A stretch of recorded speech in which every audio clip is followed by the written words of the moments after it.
cât de doare să împărțim aceeași durere. Aș vrea să mă lași să te fac să gemi de plăcere. Îmi doresc să trec prin război în doi, noi doi copii care visează la soare după ploi. Două suflete rătăcite printre speranțe și o inimă care va plânge dacă nu vei ține în brațe. Printre mii de gânduri grele, ușor simt că zbor. Pe de altă parte sunt momente în care n-ajung până la nori. Pe de altă parte tu e soarele din zori, dar și întunericul cel rece care îmi dă fior. Și sunt mii de gânduri grele cum trec peste ele, că felul tău de-a fi calcă mereu pe aripile mele. Pe aripile mele.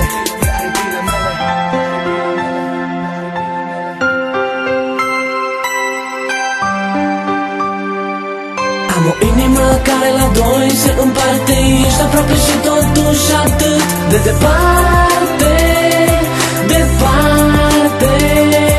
Am o inimă care la doi se împarte. Ești aproape și totuși atât de departe, departe.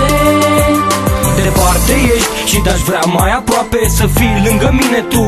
Noapte de noapte vreau când te alint și tu să mă alinți. Vreau să fim un întreg și să nu mă minți. Adorm cu sărutul tău pe buze și mă gândesc cum ar fi dacă aș putea să nu mă mai trezesc, dar degeaba visez. Visele sus pulberate, dar aș vrea când mă trezesc brusc să devină realitate. Doi copii ce nu se pot iubi fără a fi copii, căci dragostea după un timp nu mai e ca în prima zi. Peste toate dacă se poate vreau să te am aproape și ești aproape dar totuși atât de departe.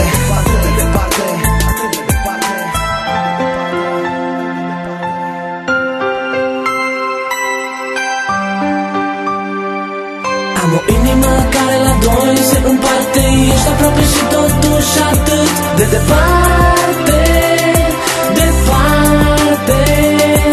Am o inimă care la doi se împarte. Ești aproape și totuși atât de departe, departe.